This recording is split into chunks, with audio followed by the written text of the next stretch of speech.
Romanos, capítulo 13, a vida em dois reinos.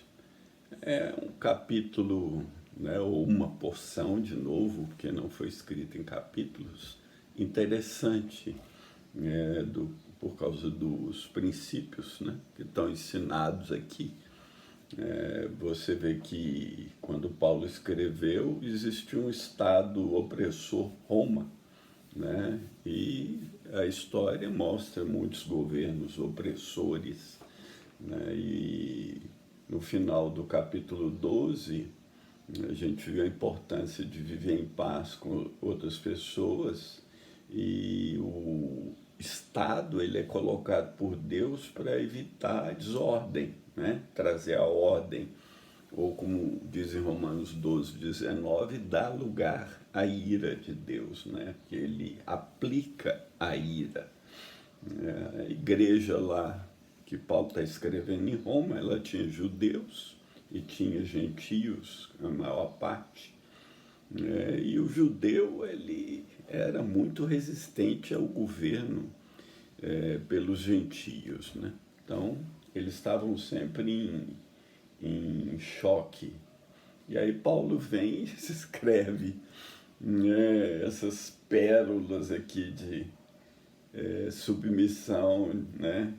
Toda alma, Romanos 13, 1, toda alma esteja sujeita às potestades superiores, porque não há potestade que não venha de Deus, e as potestades que há foram ordenadas por Deus. Aqui potestade, o termo é qualquer poder que está governando, não tem nada a ver com demônio, ok?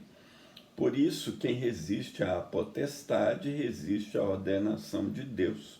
E os que resistem trarão sobre si mesmos a condenação.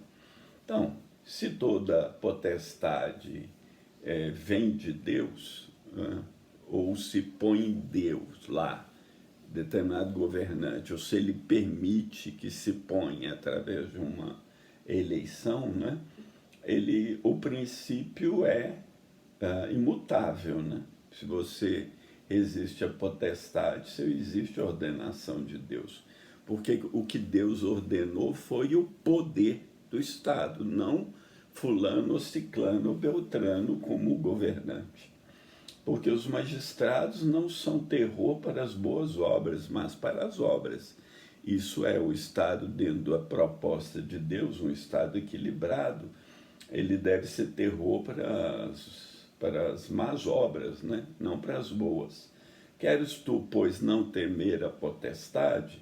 Faze o bem e terás o louvor dela, porque ela é ministro de Deus para o teu bem. Então, o governo existe para o bem do cidadão, né? O governo, quando ele é equilibrado e dentro dos princípios que Deus propôs, né? Mas se fizeres o mal, teme, pois não traz debalde a espada, porque é ministro de Deus e vingador para castigar o que faz o mal. Portanto, é necessário que lhe estejais sujeitos, não somente pelo castigo, mas também pela consciência. Por essa razão também pagais tributos, porque são ministros de Deus, atendendo sempre a isso mesmo. Portanto, dai a cada um que deveis. A quem tributo, tributo, a quem imposto, imposto, a quem temor, temor, e a quem honra, honra.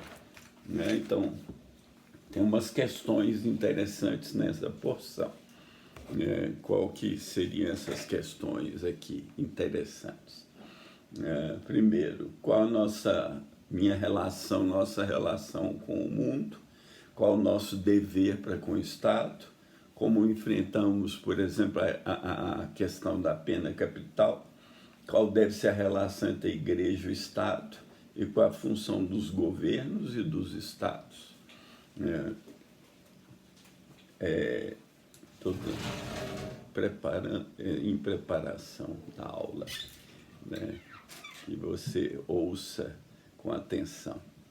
Todos devemos estar sujeitos a potestades superiores, aos governantes. Por quê? Porque elas vêm de Deus, né?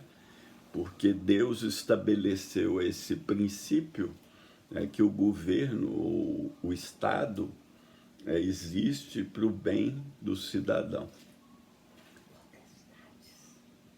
Potestade, já expliquei. Potestade é qualquer poder governante, não tem nada a ver com demônio, ok? Vamos ficar isso bem firmes no coração. Quem resiste, então, ao poder está resistindo ao próprio Deus, pois foi da vontade dele que assim fosse, e quem resistir trará consequências dos seus atos. Os irmãos ali da igreja de Roma estavam debaixo do governo de Roma. Então Paulo não escreve agora você se rebela contra César por isso, aquilo.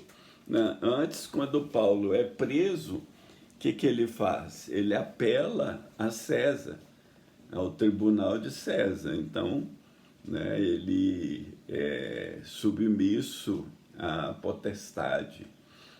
Em Jeremias 27, 5 e 6 está escrito: eu fiz a terra, o homem e os animais que estão sobre a face da terra, com meu grande poder, com meu braço estendido, e a dou a quem é reto aos meus olhos. E agora eu entreguei todas essas terras na mão de Nabucodonosor, rei de Babilônia, meu servo, e ainda até os animais do campo lhe dei para que o sirvam. Então Deus colocou Nabucodonosor, como servo dele e colocou Ciro também.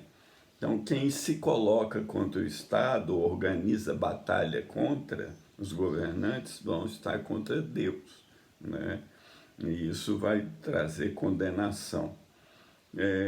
A gente não tem necessidade de temer o poder, os poderes constituídos, ou considerá-los como inimigos, porque se entendermos e obedecermos, eles não estarão contra nós, pelo menos no estado dentro da proposta divina. O Estado, seus poderes, então, são ministros de Deus com esse propósito. Então, aqui tem uma base sobre por que a gente deve sujeitar.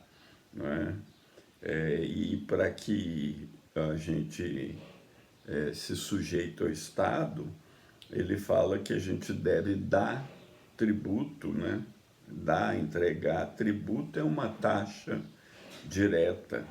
Por exemplo, quando em Marcos, eles disseram: sabemos que és homem de verdade, de ninguém se te dá, porque não olhas a aparência dos homens, antes com verdade ensinas o caminho de Deus. É lícito dar o tributo a César ou não? Daremos ou não daremos?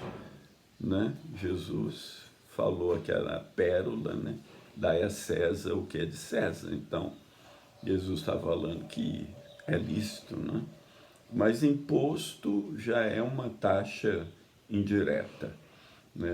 Nós devemos temer o Senhor sobretudo, Lá em Lucas 12, 4 e 5 está escrito: digo-vos, amigos meus, não temais os que matam o corpo, e depois não tem mais o que fazer, mas eu vos mostrarei quem deveis temer. Temei aquele que depois de matar tem o poder de lançar a alma no inferno. Sim vos digo, a esse temei. Mas, por outro lado, a palavra de Deus diz para a gente honrar todos e honrar, temer a Deus sempre, mas honrar o rei. Então, voltando às questões que eu propus lá anteriormente, o cristão deve ser um cidadão exemplar do seu país, pagando tributos, impostos, sendo um bom modelo, deve entender o papel do Estado, que é ministro de Deus, mantendo a ordem e o bem-estar, deve orar pelos seus governantes, a partir do seu presidente, se vive numa democracia, o seu rei se vive numa monarquia. E agora, o único caso que o cristão não presta obediência ao Estado é se ele impuser uma restrição ao exercício da sua fé. Por exemplo, em Atos 4, 18, né, uma passagem famosa, Atos 4,18, chamando-os, disseram que absolutamente não falasse nem ensinasse o nome de Jesus. Respondendo, porém, Pedro e João, lhes disseram, julgai vós ser justo diante de Deus, ouvir-vos antes a vós o que é Deus, porque não podemos deixar de falar do que temos visto e ouvido. Então, aí, você não pode se submeter a algo como você não pode pregar, você não pode congregar, se reunir, né? E aí, até que limite você vai, né? Segundo ponto é que Paulo fala que o Estado tem a espada, né? Ou o poder delegado por Deus para exercer a justiça, né? E quando, por exemplo, quando um policial, né, em confronto com um bandido ou coisa parecida, ele atira e mata o bandido, ele não está cometendo, desobedecendo o mandamento, não matarás, né? Porque o mandamento é não assassinarás, é não matar com dolo, né? Na defesa da vida. E vários casos não se aplica o mandamento. Quando Deus mandou matar, mandou destruir nações que tinham enchido a medida da iniquidade, ele não estava desobedecendo o seu próprio mandamento, né? Então, entenda o mandamento, porque tem gente aí, e aí vai o outro ponto, né, da espada, é que Timóteo fala, né, para a gente orar pelos governantes, para que a gente tenha uma vida tranquila e sossegada em toda piedade e honestidade. E aí vem também a questão da pena capital, né? Se num determinado estado, um determinado país, existe pena capital, então eles não estão em desobediência à palavra de Deus, não estão assassinando, porque se julgou-se alguém e a pessoa está num estado que ela é alguém que faz mal à sociedade, ela poderia sofrer a pena capital e o Estado está isento de pecado. Claro que a questão da pena capital não é tão simples de falar em poucas palavras, porque tem a questão da injustiça, né? Ou da justiça mal aplicada, porque na história sempre vai ter gente que foi morta injustamente ou sofreu pena capital injustamente. Recentemente, né, 1 ou 2 anos atrás, um brasileiro sofreu pena capital, se não me falha a memória, na Indonésia, que o tráfico de drogas é sujeito à pena capital.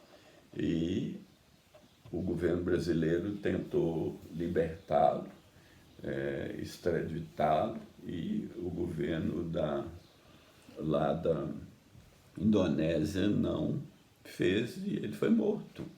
Você pode culpar o governo da Indonésia?